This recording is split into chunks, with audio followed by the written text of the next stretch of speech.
Bismillahirrahmanirrahim. Assalamualaikum warahmatullahi wabarakatuh. Halo semuanya. Pada kesempatan kali ini, kelompok 4 yang beranggotakan Hoirunisa, Firda Utsani, Nur Hasanah Apriani, Muhammad Naufal Lutfi, Aisyah Sabila, Siska Sulandari, dan Wanda Afifah akan menjelaskan materi mengenai keterampilan strukturing. Pokok pembahasan yang akan kita bahas pada hari ini yaitu yang pertama, definisi dari strukturing, tujuan dari strukturing, fungsi strukturing, aspek dalam strukturing, jenis-jenis strukturing, dan tahapan-tahapan strukturing. Pembahasan yang pertama yaitu definisi strukturing. Menurut Mula Warman, strukturing atau pembatasan adalah teknik yang digunakan konselor untuk memberikan batas-batas atau pembatasan agar proses konseling berjalan sesuai dengan apa yang menjadi tujuan dalam konseling. Menurut Himsonadi, strukturing atau pembatasan adalah teknik yang digunakan oleh konselor atau guru BK untuk memberikan batasan-batasan ruang lingkup konseling agar proses konseling berjalan dengan baik serta tercapai apa yang menjadi tujuan konseling itu sendiri. Sedangkan menurut Fauzan, strukturing adalah teknik dasar komunikasi dalam konseling yang dapat diartikan sebagai penataan atau pembatasan. Strukturing merupakan teknik penginformasian atau penyepakatan akan perlunya diberikan batasan-batasan tertentu dalam konseling. Dari beberapa definisi di atas dapat disimpulkan bahwa strukturing atau pembatasan adalah teknik yang digunakan oleh konselor untuk memberikan batas-batas atau pembatasan agar proses konseling berjalan dengan baik, serta tercapai apa yang menjadi tujuan dalam konseling itu sendiri. Strukturing memberikan kerangka kerja atau orientasi terapi kepada klien. Dalam keterampilan strukturing, terdapat beberapa tujuan. Menurut Lutfi dan kawan-kawan, pada tahun 2008 menyebutkan beberapa tujuan dari keterampilan strukturing ini, yaitu yang pertama, konseling memperoleh orientasi yang tepat terkait konseling yang sedang dijalaninya. Yang kedua, diperolehnya kesamaan, persepsi dan harapan antara konselor dan konseli yang realistik dalam konseling yang dilakukan. Yang ketiga, diperolehnya kepastian bersama apakah konseli mau melanjutkan atau justru menghentikan proses konseling yang sedang dilakukannya. Yang keempat, terbangunnya kesepakatan mengenai pola interaksi, tindakan, waktu, capaian, jaminan, dan juga konsekuensi pernyataan dari konseli selama proses konseling berlangsung. Selanjutnya, saya akan menjelaskan fungsi keterampilan strukturing. Terdapat beberapa fungsi dari keterampilan strukturing, diantaranya yaitu yang pertama, konseli mendapatkan kerangka kerja konseling, sehingga konseli memiliki gambaran yang jelas bagaimana proses pelaksanaan konseling dan konseli mengetahui apa saja peran-peran yang harus dilakukannya selama terlibat dalam kegiatan konseling.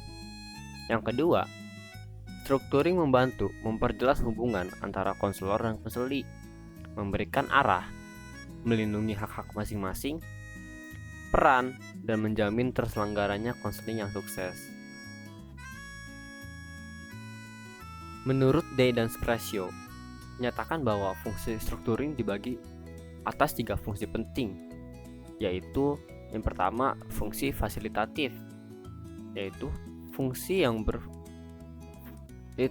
strukturing berfungsi untuk memfasilitasi munculnya rasa tanggung jawab, komitmen, dan keterlibatan konseli dalam proses konseling. Yang kedua itu ada fungsi terapeutik, yaitu berfungsi untuk memecahkan masalah konseli. Yang ketiga ada fungsi protektif, yaitu berfungsi untuk melindungi konseli agar merasa nyaman dalam melakukan proses konseling dan menjamin kerahasiaan dari permasalahan konseli yang alami. Selanjutnya ada aspek dalam teknik konseling strukturing.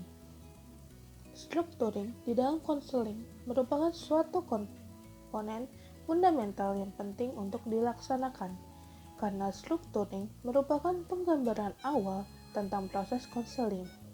Teknik strukturing memiliki beberapa aspek yang perlu diketahui, yaitu yang pertama adalah aspek tanggung jawab.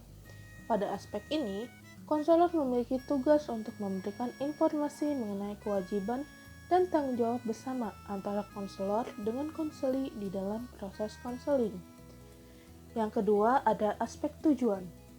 Pada aspek ini menjelaskan kepada konseli mengenai proses konseling, sehingga nantinya proses konseling dapat mencapai tujuannya dengan baik. Yang ketiga, ada aspek fokus. Pada aspek ini diperlukan keefektifan dalam proses konseling. Konselor membantu mengarahkan konseli kepada pokok permasalahan yang dibahas, sehingga pembahasan masalah tidak melenceng dari yang seharusnya. Aspek yang keempat yaitu aspek keterbatasan. Pada aspek ini, baik dari konselor maupun dari konseli harus sama-sama mengetahui batasan-batasan konseling yang diperbolehkan. Selanjutnya, jenis keterampilan strukturing. Menurut Mula Warman 2017, teknik strukturing terdiri atas beberapa macam. Yang pertama, time limits atau batasan waktu. Time limit atau batasan waktu menyepakati pertemuan konseling akan dilakukan seberapa lama. Time limit terbagi menjadi dua macam. Yang pertama, time limit dari klien. Yang kedua, time limit dari konselor. Time limit dari klien yaitu klien yang menyepakati seberapa lama waktu untuk proses konseling. Contohnya, Pak, sebetulnya saya sudah seminggu yang lalu ingin menemui Bapak, tetapi baru kali ini saya dapat berjumpa dengan Bapak, dan hari ini saya dapat menghadap Bapak dari jam 8 sampai dengan jam 8.30, dikarenakan pada jam 8.30 nanti saya akan ada acara pembakalan PPL di laboratorium. Time limit dari konselor, di sini konselor yang menyepakati seberapa lama waktu untuk proses konseling. Contohnya, bagus, Anda kemari untuk membahas masalah Anda dengan saya. Namun perlu diketahui bahwa pada jam 10 nanti saya diundang dengan dekan untuk menghadiri rapat dan kita hanya memiliki waktu selama 45 menit. Oleh karena itu, marilah kita gunakan waktu ini dengan sebaik-baiknya. Jenis keterampilan strukturing yang kedua yaitu action limits atau batasan tindakan. Di sini konselor meminta konseli untuk mengendalikan tindakannya agar tidak mengarah pada perusakan.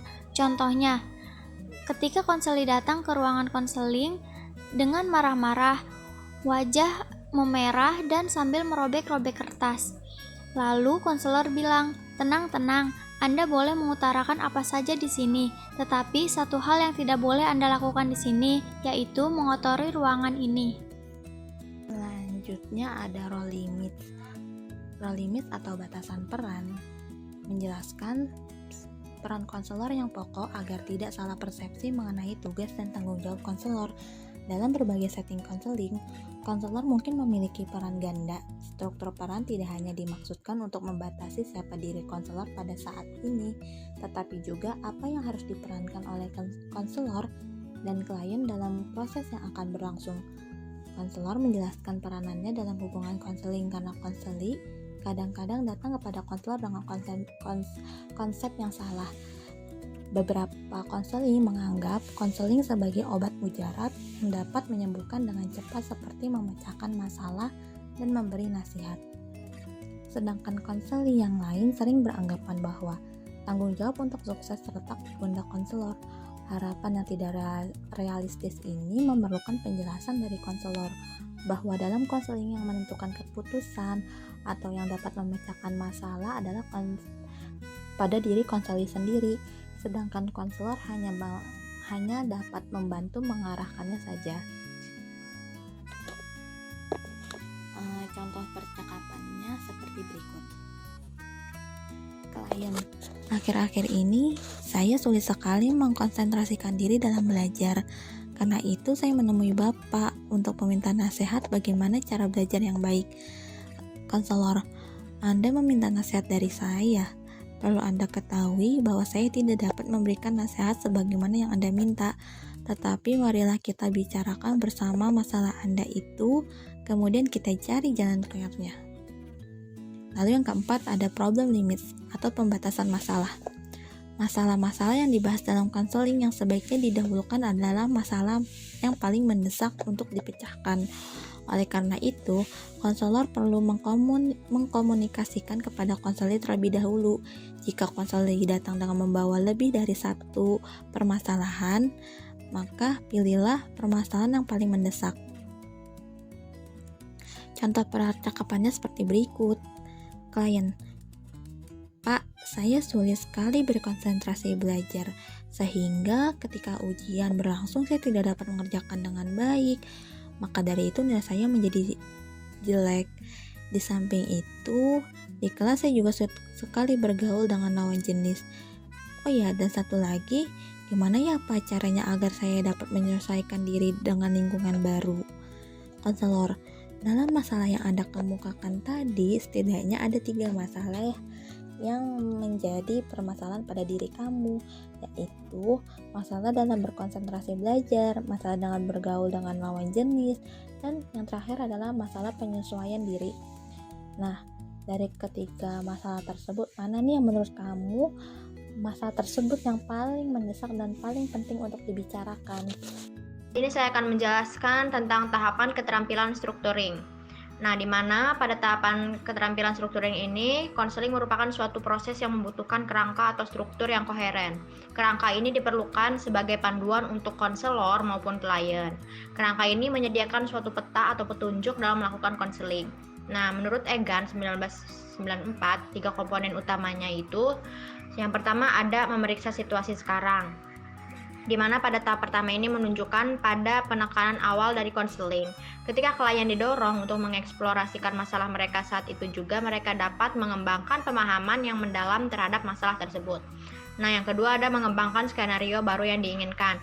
Nah, tahap kedua ini menunjukkan pada proses membantu klien untuk mengidentifikasi apa yang mereka inginkan dan perlukan untuk menghadapi masalah secara efektif. Yang ketiga, ada tahap ketiga bergerak kepada tindakan.